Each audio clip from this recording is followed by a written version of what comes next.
حزب نهضت اسلام بیشتر از حزب بودن با کیز مانند است، چون که دروغگویی‌هاشون خیلی زیاد است. در مدت چند سالی که موجود بودن، مخصوص بعد امضای سازشنامه عمومی صلح از سال 1997 و این سال که آنها هم در تبادلات دولتی دست داشتند، هم در تنقید به اساس دولت و مردم، و در مجموع آنها نتوانستند که هیچ کاری برای ملت و دولت خود انجام دهند.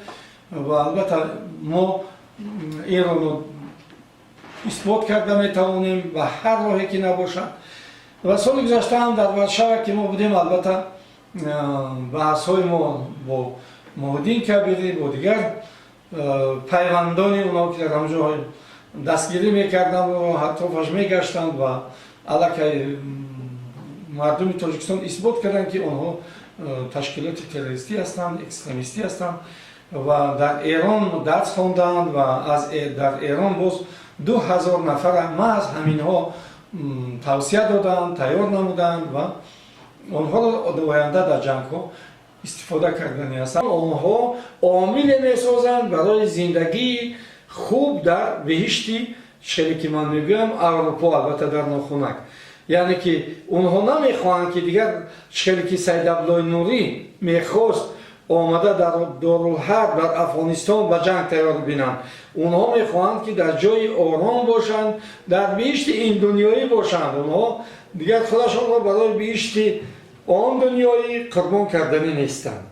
و این هم بسیار چیز مهم است که مردم باید داند که اینها برای اسلام نمی جنگند. اینها اصلا روندی سیاسی و اکستریمیستی اسلامی را شاخش می باشند. محمدین کبیری خیلی گپ های دیگره، یعنی تاکتیکای جنگی خود را عوض کردند. اونها دیگر افغانستان که در اونجا جنگ زده است نمی روند، اونها میخواهند در اروپا باشند، جنگ را اطلاعاتی کنند.